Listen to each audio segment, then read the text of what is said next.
Well, it's a delight and honor that you'd allow someone like me to come and talk with you. I always think God has quite a sense of humor to give me the opportunity to do all the things that I've had a chance to do. I grew up on a farm outside a community of 1,800 people in southeastern Minnesota, and I was told my first master's degree at that time, back in the 70s, last century, they did that.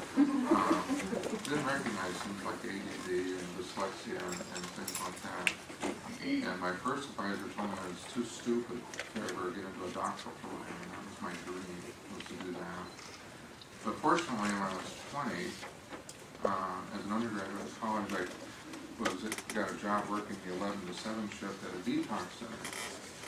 And it obviously hired me because of my size, not because of what I knew. and I had that experience of being with a patient, and I'll never forget it, at 3:06 in the morning when they stopped breathing. And the detox bottle was like this thick. And so he'd relapsed numerous times and had been drinking like a gallon of vodka a day, and smell the booze coming through the pores of his skin because his liver and everything had been shutting down, and was asthmatic and hypocemic because he was a smoker, which was that kind of breathing. We had him fully medicated, but then he stopped. I got the RN, we called the ambulance, but it was too late. But I thought for sure I'd done something to kill a guy.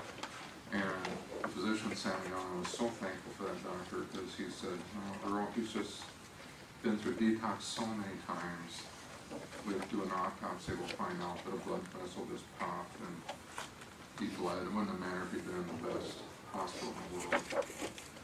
And then at 5:30 in the morning, I'm telling his wife and 2 teenage boys that the husband and father is dead. And so I got the message real clearly, about the disease. And then you fast forward it 20 years ago, and I'm attending a seminar on attention deficit disorder with Daniel Amen. I was just kind of blown away, because I learned more about the brain in 1 day and 2 master's degrees and a doctorate, it told me. And I realized 2 things. One thing was, all that training was now obsolete. That's not a very comforting feeling. Because all the models of psychotherapy assume there's such a thing as a normal brain. That you got to tell people to do things, or you give them the right experience, they're going to actually follow through and they'll make some change or transformation. And so what that meant, and then the other thing was the reality that a third of my practice income at that time was nothing but assessments.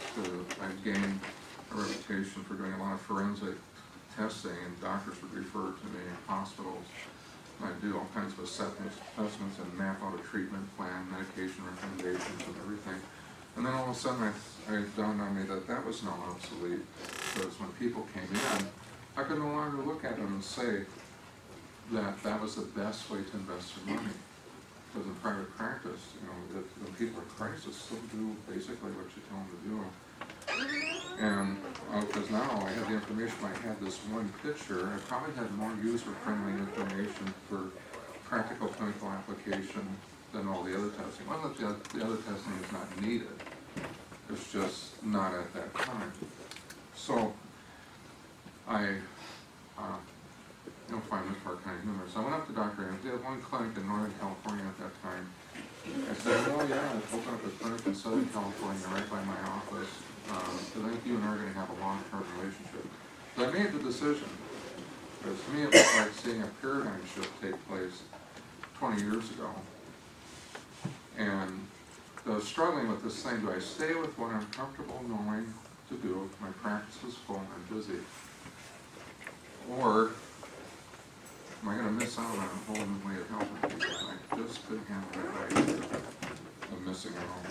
So I said to him, you got to open up this clinic in Southern California. He laughed at me. He said, I don't know who the hell you think you are. I grew up in Southern California, I lived down there again.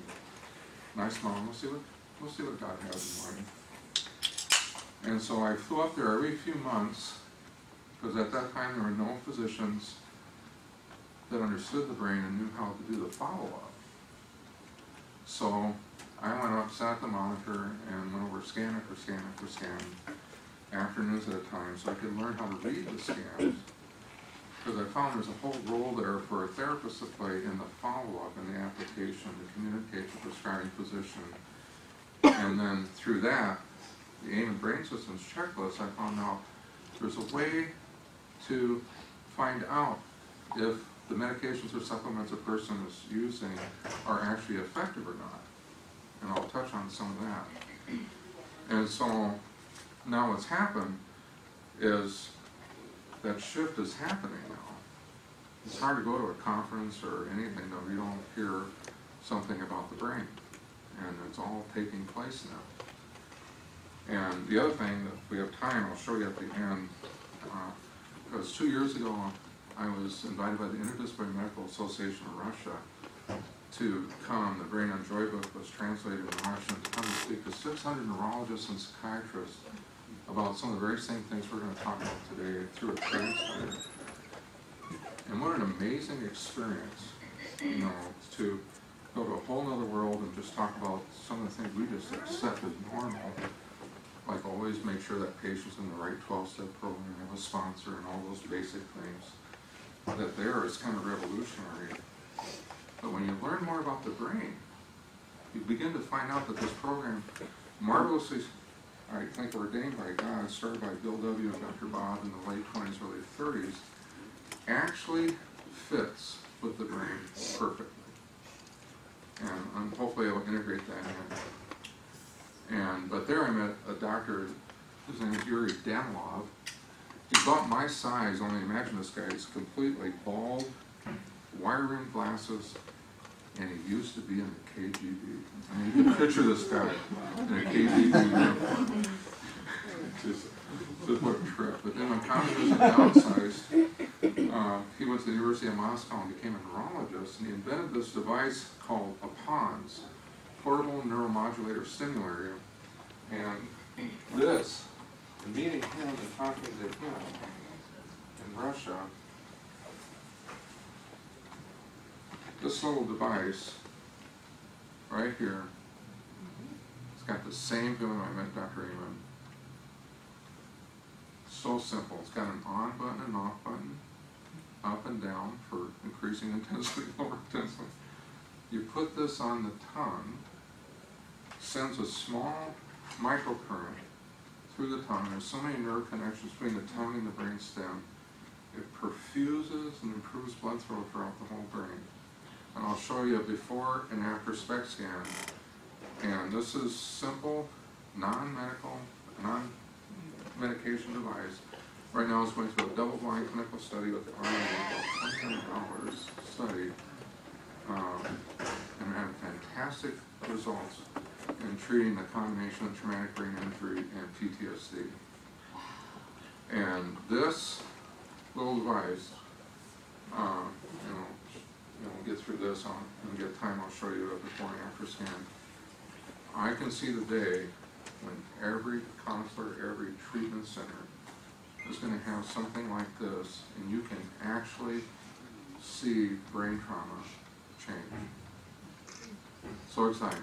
One man I'm working with right now served our country for 33 years in the Marines, decorated hero from Vietnam. Unfortunately, was sprayed with Agent Orange, and then also on some secret project handled uranium for 5-6 years. Early 70s, and at the point with just using a walker, barely able to walk, his health is declining, and losing sight, and memory, attention, concentration problems. And this man, using that device 3 times a day, 3 hours a day, just in prayer. Remember, it was one of the steps that talks about the importance of prayer and meditation. Just in prayer with that device, he's now speaking clearly, He hadn't given up driving yet and hadn't told anybody. He was having problems seeing. And he said, now I can see clearly for 300 yards. So drivers out there could be comfortable here in this area of the county that he can now see where he's going. And memory, attention, and everything. And I looked at the MRIs with the cerebellum and frontal cortex were all atrophying because of all the toxic chemical stuff that he was exposed to in Vietnam. So every one of the patients you're dealing with are addicts. They've got toxic brains. And this is so exciting. What's coming down the pipe is going to help heal people and help reduce relapse and so on. So, a little background.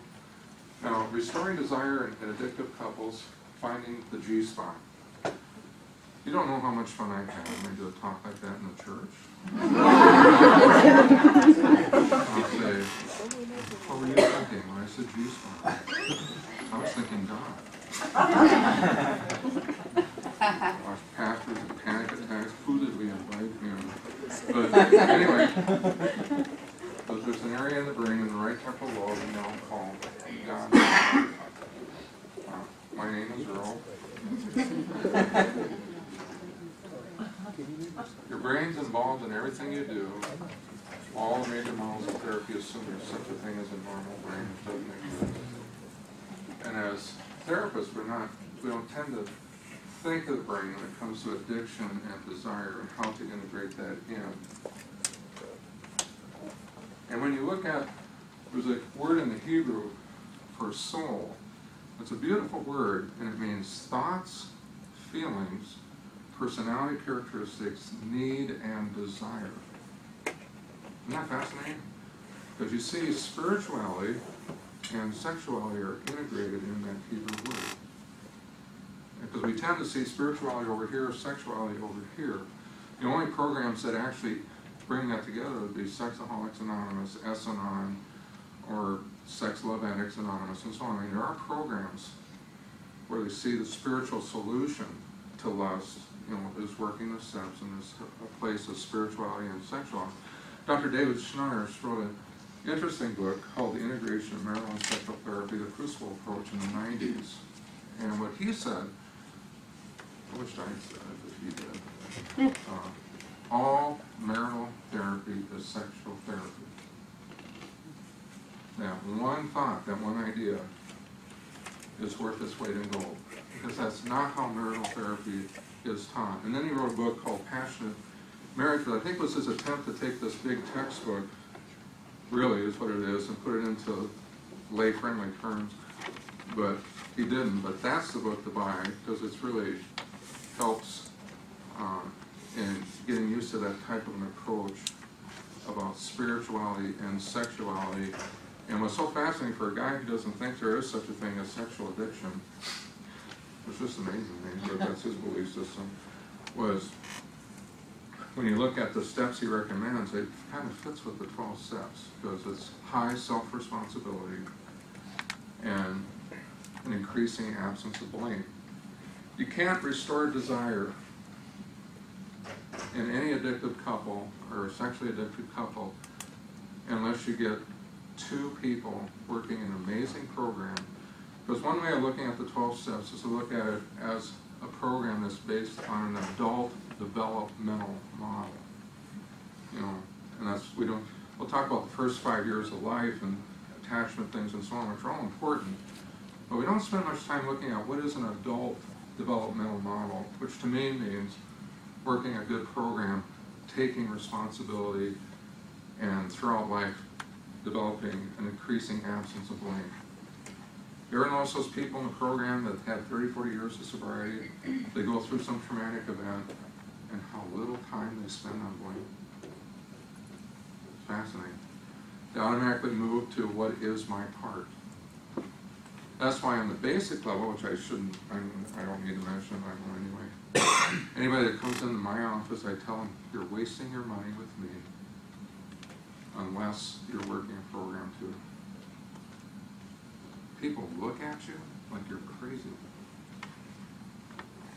But then I map out a strategy and I show them, where else can you find a spiritual program that has a step-by-step process of looking at yourself.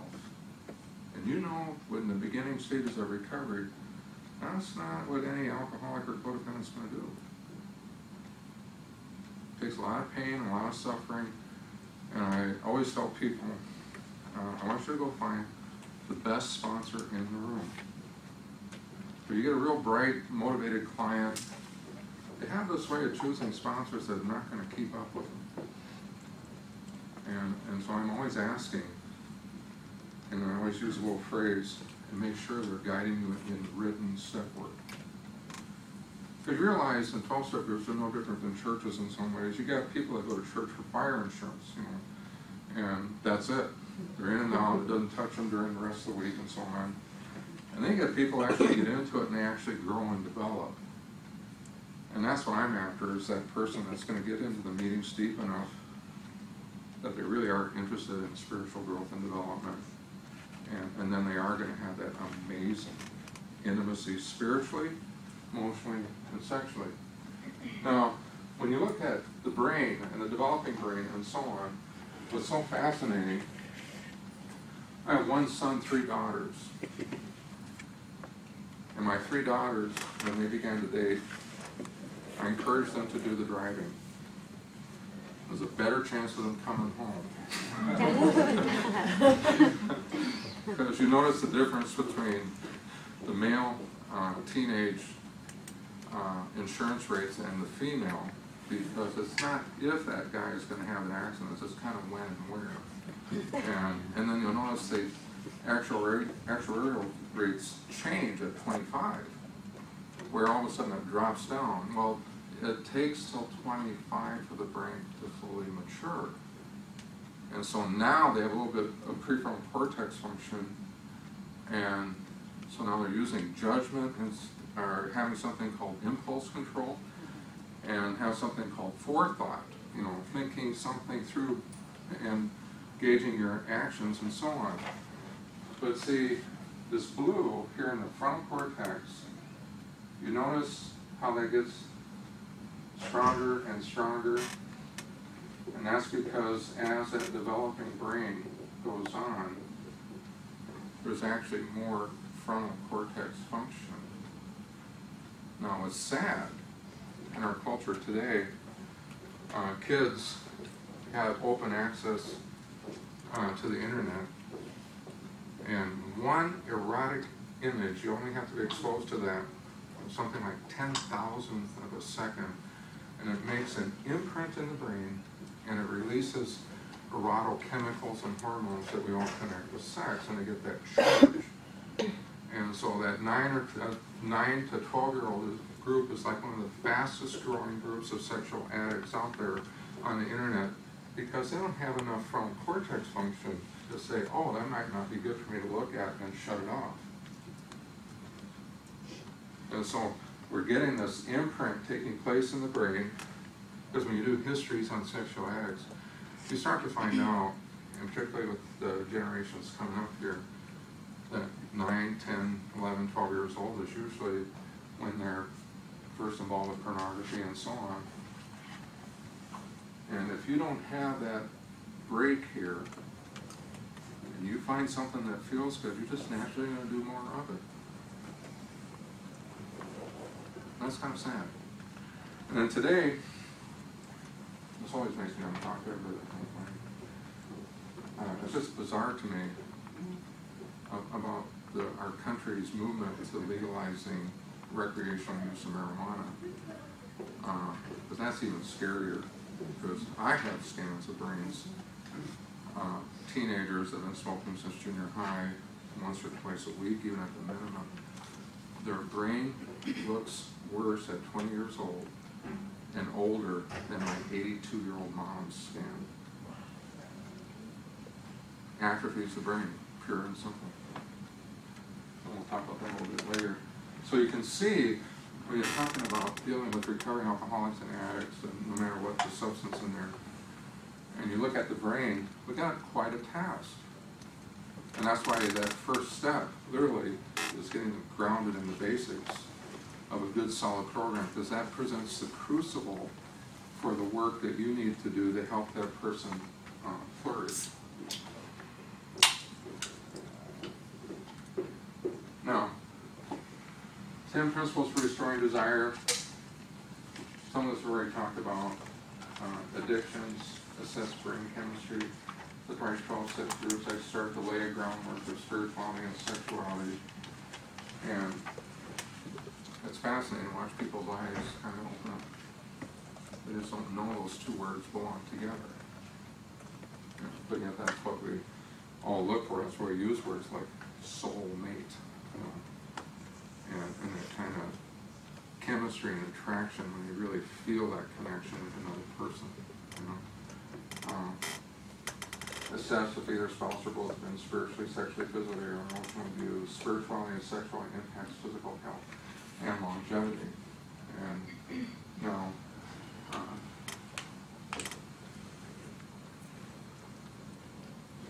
what's the most important question when you're first working with a couple? Do you desire sex, or do you desire the person? And even just saying that gets people thinking, because it's a huge issue, because most people, and we look at basically a sexually addicted culture, it's desiring sex, it's desiring release, and that person is a lust object. And it's always fascinating, isn't it, about until year 2 or 3 in Sexaholics Anonymous that men and women start to sort out what is love and what is lust. And those are the things that start to get sorted out, because lust is not love. Lust, the person feels used, they feel victimized as time goes on. They don't have the hopes and dreams it's going to turn into something marvelous. But love perseveres. Love doesn't run. Love means caring for myself and confronting my own things inside, which I don't know anything. There's no psychotherapy program out there by itself that teaches that other than a 12-step program. Where you have an adult spirituality that are moving to know your hormones. It's amazing today, 1 out of every 4 men are going to have low testosterone. Doesn't matter the age. And sometimes I think those numbers, now it only took me about 20 years to figure this out. You probably already know this, but it hit me one day. Look at food, exercise, sleep, positive relationships is the foundation for hormones, is the foundation for neurotransmitters. And I've run this by a bunch of physicians that I know that I respect a lot. And I just say the same thing. It's taken me a long time to figure this out, because I always wondered why I get such positive results with some people with certain medications and supplements. But then there's another group I just don't get the response. And then I started to do hormone panels. And then that led me back to here, where I should have started to begin with. The basics of nutrition, exercise, and a good night's sleep, is the foundation for everything. And so it's so interesting to me, like say, testosterone, as an example, influences dopamine. And you find out that every hormone has a certain neurotransmitter it has an effect on. Like sometimes, say for women, anxiety's out of check, and you're not getting anywhere with medications or supplements. And then you find out that progesterone's low. Because progesterone has a huge role in anxiety. So there's so many women around day 17, 18 or so on, they'll have their physician draw that and check that, and then they'll find out it's, and sometimes just a little bit of progesterone cream or something takes away anxiety and some intense PMS things where they, like one 5'2" marathoner, mother of 4, who punched her husband out. I knew she was bipolar, and he had that all canceled out, but it just didn't make sense. And so then, after talking to a number of physicians around, that's where I picked up the idea of doing the panels. And sure enough, man, it was like she had an absence of progesterone. And so it unbalanced the bipolar.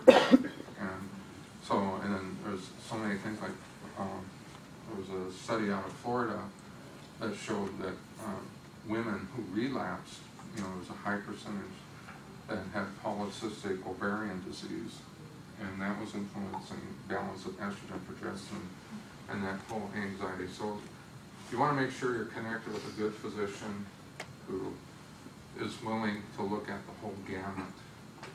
And once you find that doctor, whoever he or she is, form a long-term relationship, you'll have a long-term relationship, because the intricacies, because for me, it's a kind of step-by-step process. If what I'm doing in therapy isn't working, well, then I start to look all these other paths.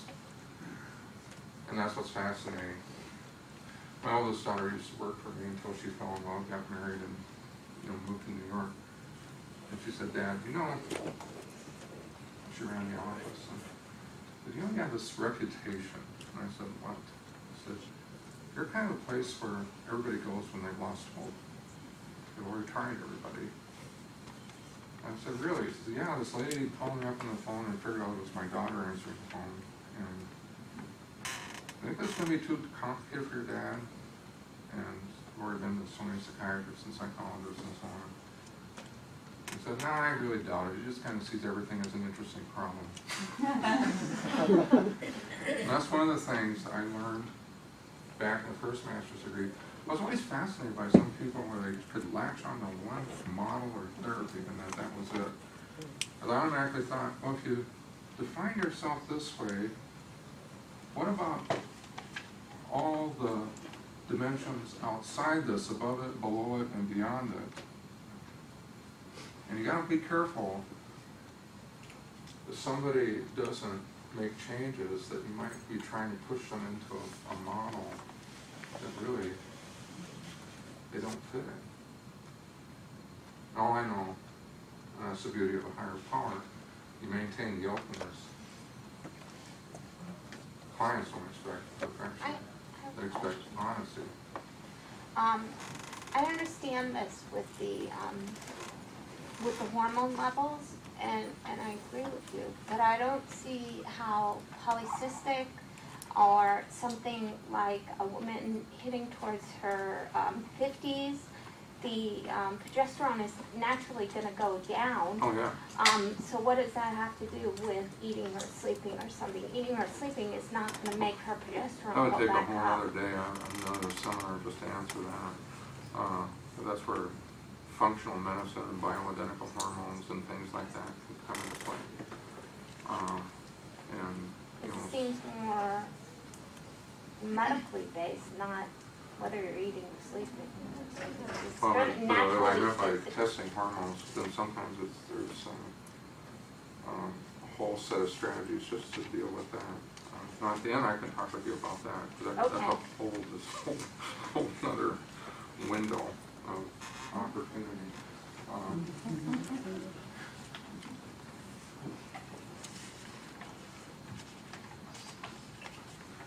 Fascinating word in the Greek called epithumio, and it means lust. And I work with a lot of people with a Christian background, and so I started to look at that word lust, and I actually found verses that had to do with food, not just sex, power and control in relationships, things, and money. Because I was trying to develop this whole model of spirituality and sexuality. And when I drew that out, what got me was that there was a 12-step group in each one of these areas that all taught that only a higher power, a power greater than yourself, could help fill that lust inside. One prominent pastor that I know, I said to him, if you're actually going to do church right, everyone's a lust addict. And this should be part of education right from preschool all the way through on spirituality and sexuality. And one talk I gave, there was a lady that came up to me and so I had given the definition of the word soul, and she says, you know, I teach at a Jewish preschool. And so I talked about soul, thoughts, feelings, spirituality, sexuality, and so on. And I was so uncomfortable with the song, I had to teach the kids. But it was God Bless My Feet, and she sang it. I wish I could sing it. I wish I could sing it in Hebrew, so it's beautiful, but I don't know those things. So yeah, I have to go with the translation. God bless my feet, God bless my legs, God bless my genitals, God bless my heart, God bless my head, God bless my arms, God bless my hands. God made them good, God made them all. Blew me away. All right there. Of course, then I thought about trying to get the pastor of my church. The preschoolers taught that. I was singing that in front of the church sometime and having emergency medical technicians in the aisles with oxygen tanks, because the moment they said genitals, and then it's got to be bad. But that's the background you're dealing with, though. With some of the people that have Christian background, a lot of shame, a lot of sexual shame, and so on. But it was just mind-blowing to see that connection. I have a whole thing just on that. I have a big monitor in my office because I go over scans with people and help put that into treatment. And there was one young man I was working with, happened to be a son of a pastor, and I was looking at his brain, and you can tell toxic overexposure. You know, and at that age it's usually weed or a lot of alcohol, and he wasn't into alcohol, and in his history, and it just had to be weed. And I said, please, you know, this is confidential between you and me. I'm not going to tell your parents. How much weed do you smoke? Well, I don't smoke weed. And I said, well, that's not what your brain says. And so then he opened up and told me how much weed he'd been smoking since junior high. Now, you know, for people, if it's on TV, it must be real. So I put Google on and I bring up Medical News Today. That's a website. And I use that website every day if you want to find a quick way to find out new research and things like that in neuroscience and everything. That's a great research site. I just put in marijuana. I brought in the studies on testicular cancer. And if you've been smoking once a week since junior high, between the ages of 25 and 45, you double the risk of testicular cancer. I have this group of young men I've been watching that they're no history of bipolar, no history of schizophrenia in the family, happen to get the wrong strain of weed, and they're like permanently disabled. And half of that group have all lost one testicle due to testicular cancer. So I put that up on the screen because, you know, if it's on TV, it's got to be real. Just saying that's not going to be enough. And he looks at that and he goes, you mean I can lose a nut over this? Well, you read it. Please print that out. And so he took a whole bunch of them and made copies for him. And where he goes to LA Art Institute, every study group he went into after that, he hands them out in the group, and the guys read that, and they've all put the joints out.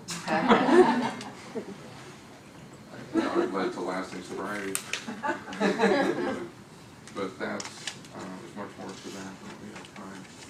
Now, that scan on the right is a scan of a 57-year-old emergency room physician who has a 30-year dependence on cannabis. Came to see Dr. Amon because he was having memory problems in ER, which is, you know, you want your doctor to kind of be fully present. And so that shows his brain off of THC, and that brain is atrophying, so he's already heading for dementia. And right here, it looks like eyes. That's called the basal ganglia. It's the anxiety thermostat of the brain, the most neglected region of the brain in all of addiction medicine, general medicine, psychology, psychiatry, I don't care the healthcare group. This region is not paid enough attention to. I can't see what you're pointing to. The basal ganglia. It's this right here. Thank you. Now, that has what's called GABA receptors, and that's what THC hits, and that's what alcohol hits and calms it down. We admitted to Dr. Amen that he smoked some weed in the parking lot before he came for a second scan, and Dr. Amen said, great, let's see what your brain looks like on weed. That's the scan. Wow. Now I understand why everybody smokes and why there's a rush to get this legalized and so on. It works. You know. Only problem is it's a side effect profile. That's one of the reasons I can't make it through the FDA. Now, in terms of assessing brain function, when you're looking at promoting desire and so on, the Amen Brain Systems checklist, and if you, I already forgot your name, you put this whole thing together. Claudia, I can email you if you remind me the Amen Brain Systems checklist, and you can email it to all you guys, and I'll send you one form of it that shows a scoring system, and so you have that checklist, and I can send that to you, and you can email it to everybody. But so far in the 20 years I've been using that, and when people come in on medications, only 100% of the time have they needed changes in their medications and supplements after going through that checklist. And you'll see why in a sense. So that is a quick screening tool. And I actually do a whole day seminar just on for therapists and physicians on just how to do that. And then I look at what medications are on, get a marital sexual history, and who initiates, who doesn't, is it pleasurable, is it painful, and so on. And is there erectile dysfunction or sleep apnea? David Schnarch has a wonderful website, and his website would be a good one to go to if you're really interested in learning how to promote this in couples. He has this great talk on, it's an older one, this when Viagra came out on the market. And the title of the talk is, you can put the pizzazz in the penis, but that doesn't mean it's going to put the passion in the marriage. And just that thought there, is helping people realize, do you want sex or do you want the person? It's more about function, not all about function. It's about desiring that individual, and that's what you're promoting. Now, it takes about 20 minutes to administer, and I have them rate themselves and then rate their spouse in the other column. And then the other person's doing the same, they're rating themselves and they're rating their spouse. And it's so fascinating, you get a nice perception of how they see each other. And it's always interesting, the codependents always have they look really nice, and the other person looks like Nightmare on Elm Street. And depending where the alcoholic and addict, no matter what addiction it is, where they are in their recovery, if they're far enough along, there's some self-honesty, it's a pretty good profile. Or if they're in early stages of recovery, they look like normal, on that. Just have to take those things into account. And then in the checklist, I'll email you. I have a scoring system, and then I show the medications and supplements that work in each of these different systems of the brain. And so on.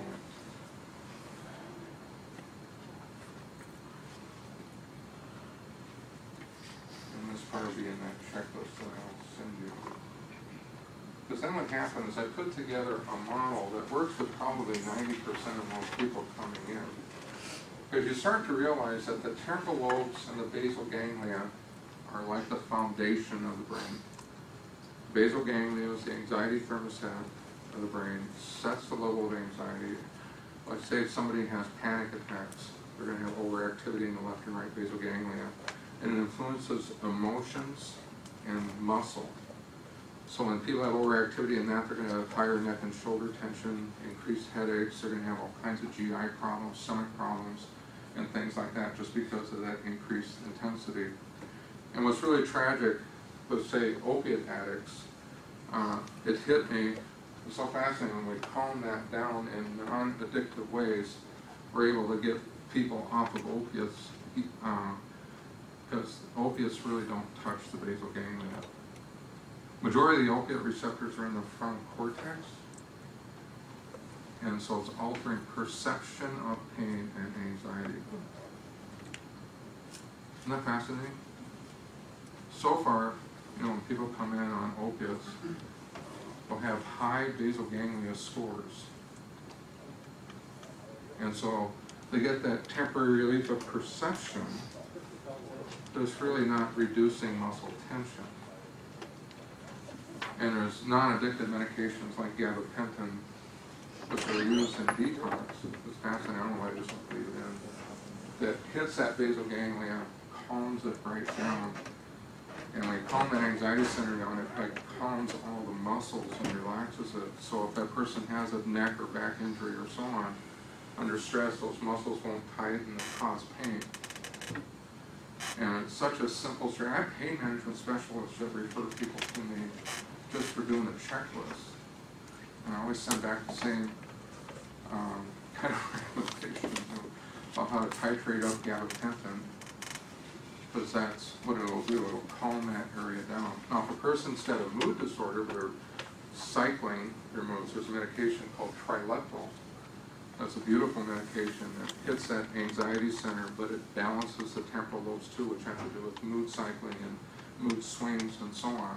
It's a very effective medication, and neither one of those are addictive. You know, because the recovering people that come in, they'll always say, "Well, is that addictive?" And I said, "Have you heard anybody in your meeting talk about if they scored any gabapentin today? You know, they're having trouble finding that on the street. Just don't hear that, because it's just not that exciting of a medication. And it's a nice, safe one." What's the name again? What is the name again? Gabapentin. And then trileptal with mood disorders. Lamictal is interesting because you have a lot of people on Lamictal. But Lamictal might help with mood swings, but it doesn't touch that anxiety part of the brain. So you might get better mood control, but you're still going to have high anxiety. Abilify is fascinating to me. I haven't really met anybody yet that is actually, that was like the answer. And Abilify has a little bit of a effect on dopamine. It's supposed to kind of help pull it together, but it seems to inhibit it more, which you need to have good corporate function. Huh? Is that antipsychotic? Yeah, well, and it's also used for mood disorders. I really get scared about the use of, you know, Seroquel and all that now, risperidone and Zyprexa and so on. Because I've scanned people that have been on Seroquel since that it was first put on the market. And once attorneys find out about that, there's going to be huge lawsuits. Because Seroquel works by inhibiting dopamine.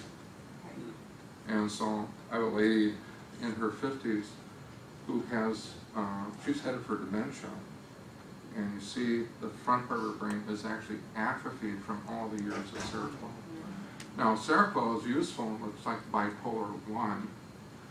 When that manic phase hits, that's about, you know, what it can be used. But unfortunately, it's being used today with people who don't have that diagnosis, and they use it to put them to sleep. And the problem with that is it works in getting a person to sleep because when it inhibits the dopamine, it shuts the brain off so a person can go to sleep. Well, the only problem with that is you need dopamine to wake up in the morning, and so those people have a hard time getting out of bed in the morning. It's like pushing a truck uphill because there's no dopamine on board. And in a treatment center in a program, they can look like they're not compliant. But if you wipe out dopamine, who wants to get up?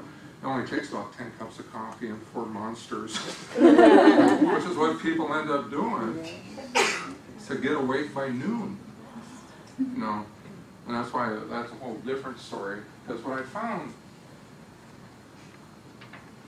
Dr. Jeffrey Schwartz, a researcher at UCLA, wrote a wonderful book on OCD, and he's spent his whole lifetime researching OCD. I found this one paragraph in the book that talked about something called a ligand, which is like a wiring between the basal ganglia and the cingulate. Now, the cingulate is an area that goes down the middle of the brain, has to do with obsessive thoughts, compulsive behaviors. And that's what I mean about the program, because you notice there's a ritual in the program. The readings are always the same. You hear the steps over and over again. And that's helping to reprogram that obsessive part of the brain. But when this anxiety center is high, that's like a gerbil on a wheel. And they can't do the therapy things like cognitive behavioral therapy, shift from a negative thought to a positive thought, because they're stuck. You know, it's swirling around and around. That's why, you know, if they give them Seroquel, it shuts it down. They can go to sleep at night, because that's the area of the brain will keep you awake. But that program fits exactly with helping that area of the brain. So basal ganglia, and then the temporal lobes, mood control, short-term, long-term memory, and then it also affects relationships, like what you interpret like a tone of voice or facial expression. Because you get high anxiety, and that person will look at a face, make an interpretation that's usually going to be negative. They're upset with me, they're angry with me, and the person hasn't said a word. They might have an upset stomach, but yet they start to operate on that reality inside and start to treat them in that way, and the other person still hasn't said a word. And I find out when you balance the temporal lobes, you start to read people more active. Temporal lobes also affect attachment issues. And a balanced temporal lobe turns loneliness into the Grand Canyon of abandonment. And I find out when I balance that, then all of a sudden it even changes how you look at attachment issues. So for people, is that why they prescribe Neurontin? Because I'm noticing a rise in Neurontin prescriptions. Right. And is it for, they're finding that it's really effective for panic disorders and anxiety and tension? Exactly. It's good to hear that's happening. Neurontin would be the brand name. Yeah. Gabapentin's the generic. Yeah, because I'm noticing Neurontin, especially within the elderly population, really on the rise. Yeah. No, you got it. It's good to hear that's happening. Yeah. Because when people come in on any of the benzodiazepines, just by dialing in Neurontin or gabapentin, we get them off of all those meds. Yeah, so it's becoming an alternative to Xanax and Right. Klonopin. Yeah, we eliminate Xanax, Ativan, Klonopin, and on and on. I don't even use that family except in rare cases, which has been kind of cool. All the antidepressants are aimed at the limbic and the cingulate system. So Cymbalta, Lexapro, medications like that, Prozac effects are work here, antidepressant, anti-obsessive. The unfortunate problem is, for many people, it has a side effect of increasing the basal ganglia. And so a person will start to feel less depressed, but then their anxiety goes up, they talk to their doctor and they put them on Klonopin. It's so fascinating to me, because and that's why I built this chart this way. If you take care of the foundation right, then when you put in the antidepressants, you're not going to set a person up for relapse. But sadly, that's what happens. When anxiety goes up, now that person is at risk for relapse. And the frontal cortex, if this is unbalanced, this is unbalanced, there's no adult on board, is the phrase that we use. Attention, concentration, judgment, impulse control, forethought, planning, but unless you got these two levels taken care of. Now what's interesting in terms of spirituality and sexuality, if these two levels are out of control, that's what we call fight or flight. And I'm so thankful for John Gottman, because what he talked about is that, when he put sensors on people's fingers and so on, and because when pulse rate gets up to 90, that's when you're supposed to stop the marital interaction, because if it goes any higher, that's when adrenaline kicks in and nothing good happens. That's that da-da-da-da-da-da-da back and forth, where you sit there and wonder, what the heck is going to happen here? Well, that's fight and flight going on. One person wants to run, the other person's, exploding. And so I'll tell people, let me give you a suggestion that's going to save you $25,000 worth of marital therapy. Doesn't that get everybody's attention? And then I quote that whole thing about Gottman, and let's just agree to stop. And you do that one thing, go call your sponsors. Because when you tell people to stop, it's going to take over an hour for the adrenaline to calm down, for them to resume the conversation. If they call their sponsor up and they talk, they do some writing or do some step work, well, then they're going to start to realize their part. You know, that one column in the fourth step. What is my part in this? And that's what I'm communicating from the beginning. Well, whatever he or she did. And like I said, I deal with a lot of Christians, and I'll say, can you show me that verse in the Bible where it says, if he or she says or does not do, fill in the blank, I get to say or do or not do, fill in the blank. No one's been able to point that out to me. And because that's, I do any number of 1,000 things just to get people to stop and look at what's my part. And you can't go wrong in that, because that's the only way I've been able to find, to get adults back on board where you're going to have a chance of intimacy taking place. You know?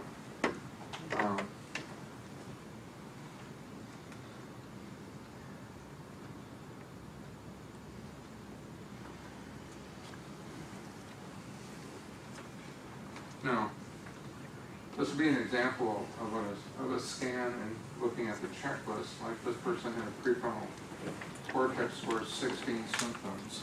8 or less is normal. And the prefrontal cortex and that aim and brain system checklist. And so, just getting that number, I know the likelihood of that person being able to show some restraint in a marital interaction or with partners, living together, couples interaction, it's not real high under stress. And then I also get concerned when I see numbers like this about relapse potential. And you begin to find out those phrases, 90 meetings in 90 days, that comes out of the 40s in AA, fits with this kind of function. Because the more meetings they go to, the more they're going to get the program. And then that's all they're going to think about as time goes on. And it's essential to do that. Early in therapy, I'm always asking, how many times did you call your sponsor? I try to get them into the habit of once or twice, or other people in the program. Do you have a phone call list with you? Oh, no. Well, why not? You want to pay me more? I'm happy to see you twice a week. I get it.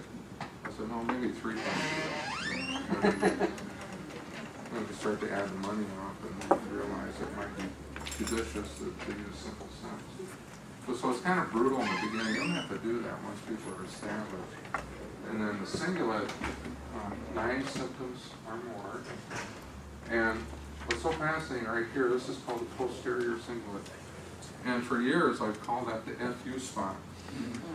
And Dr. Earl and I were talking, and he said, oh, we found out that posterior cingulate overactivity is connected with oppositional defiant disorder. And so that's good, because when I go to scans with people, I tell us the FU spot. But you get these people who are nice and smiling, and then you go to the scan and says, no, under stress, I think you're going to smile and agree with whatever I say, but inside you're saying, I'm going to do whatever the hell I want to do anyway. It's amazing how people just start grinning when you say that. And they think you're doing voodoo, and all you're doing is actually learning about the brain. What's the normal number for the cingulate? Huh? You said, for the cingulate, what's the normal number? Oh, 4 or less. 4 or less? Yeah. 8 or less, and the rest of them are 4 or less for normal. And like with this person, with the limbic system, that's kind of like our best measure of depression. And this is how I can tell if the antidepressant's really working or not. And then the basal ganglia, this says their anxiety is too high, because 4 or less would be normal. And so then I'm also educating them about what do you do now you have those numbers. And I give this checklist over and over throughout therapy. In the early stages, I might give it once a month, and then later on, it's like once every couple months. Because then I've got a concrete measure. And then when I write a letter to a physician to give them feedback so they know what to do, then I put a column in for each date I give it, and it shows whether or not that medication or supplement's working or not, and then we can track that. To me, that was always the excitement 20 years ago, and that's what I helped some treatment centers do, is you can actually learn and get the whole staff working together so that the doctors really get the information that they need, and you can actually have a team approach. I thought our family farm in southeastern Minnesota is 15 miles away from the Mayo Clinic in Rochester. I have great uncles that were physicians that worked at the beginning of Charles and Mills Mayo. And so when I moved to California, I thought everybody practiced medicine like they did, which is basically simply a team approach is all it means. Is make sure all the physicians communicate well. And man, was I surprised out here in Southern California, it's so fragmented. One person doesn't talk to the other. And if you're in private practice, what I began to do early on is write in all that disclosure information. People know they're paying for that time I use to write a letter. You know, because otherwise, this approach adds 2-3 hours to your day. And there's many times, that's why I have a big monitor, I write the letter right in the session so they can see it, and I can make sure I'm accurately reflecting what they're going through. And it's amazing how people appreciate that and value that.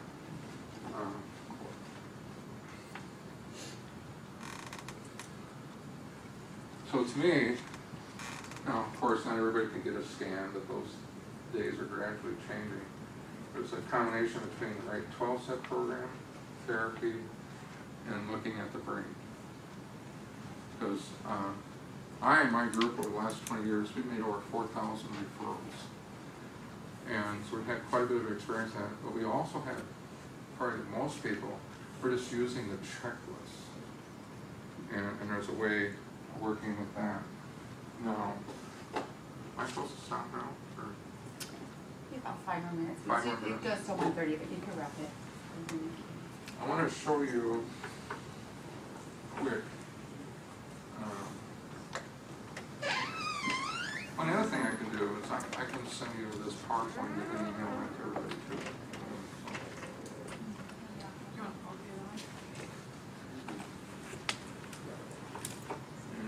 And where's this other?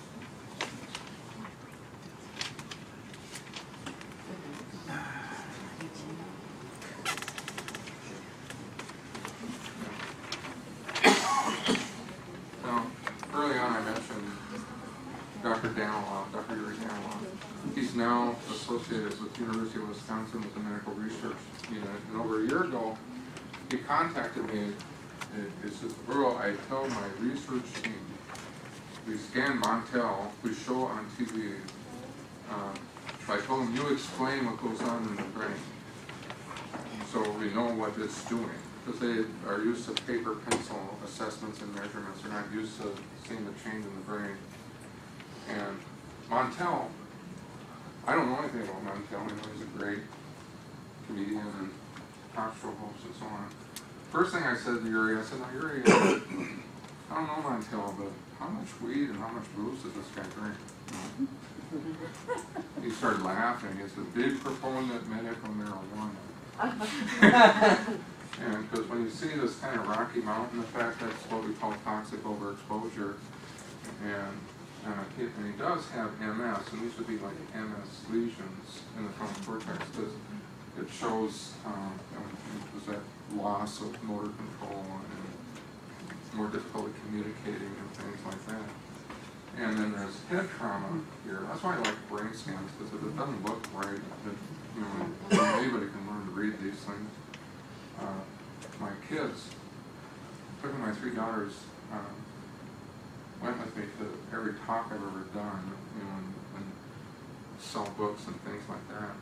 And my one daughter, Amy, was now 27, but when she was 16, she goes up to her friend at school, had been hit in the head with a baseball, and was failing in the honors AT program. He says, now, what meds does your doctor have you on? Select some. Well, is that it? Yeah. Well, it's not doing anything for your temporal lobes and your frontal cortex. And then she comes home and says, Dad, I got to go talk to his mom and dad. Can I go by the office, pick up a couple brochures that show the brain, And we'll talk with him because he needs a scan. I said, sure, Amy. I've been looking 10 minutes to the office, 5 minutes to the guy's house, that's 15. I give her 15 minutes with the parents, so that's 30. Half hour later, I'm going to get a call from the mom and dad wanting to know when they can get a scan. I was wrong, it was 45 minutes. And, and the mom calls me and says, she's crying. We learned more about the brain from your daughter than all our neurologists that we've been to her son. And it's a beautiful story how that turned out. But that's what the beauty of the scanning is. You get the picture, you can learn this. This is something I've been doing over and over again. And it's easily learnable. Now, the ponds, I showed you this little device. This would be the after scan. And that's 20 minutes on this device. And so when you look at here, the change in the frontal cortex, and look at that. And that's like a normal frontal cortex there. And then we look at these MS lesions, and then look here. Last time I saw Yuri, who was out here lecturing at the UCLA Neuroscience Institute, and we got together and he showed me a video. A Montel being dropped off on by a helicopter up on a mountain and snowboarding down in fresh powder. And just months earlier, he could hardly walk. And you see the brain's the consistency of tofu. The only cushion is membranes and fluids inside a hard bony structure that's got hard ridges on the inside. So if I slap my hands together hard, which I'm going to create a mass PTSD experience, that's all the force that's needed. You don't have to be knocked out to have brain trauma. So far, only 100% of the addicts that I've scanned, sex addicts, alcoholics, drug addicts, meth addicts, coke addicts, whatever, all have had some trauma in the frontal cortex. And that's why impulse control is such a big problem. And when this hits the market, it's going to be FDA approved for brain trauma, and I don't think there's an addict when you do a history that you cannot find some instance where they dump their head. And you see the excitement? If you can improve frontal cortex function, now the ability to read, do the writing, follow through on the principles and the tools. Now the downside of this, which they don't understand, is that before, that picture over there would be a brain that's actually headed for dementia, Alzheimer's. It's just got the gene for Alzheimer's, so this is a brain that's really dying. The cerebellum, see this little bit of red right here, is this area right back here, and that influences motor control, movement, balance, and things like that. And that's why, like say the more end stage is alcoholic, have you ever noticed they kind of walk like this, their feet are pointed outwards? Well, that's a sign, brain's atrophying, cerebellum's changing, and they're losing motor control. So they're having to walk like that just for stability. And that's why that person needs high structure, sober living, anything, otherwise they're just going to be dead because they're not. Just the cerebellum influences the frontal cortex.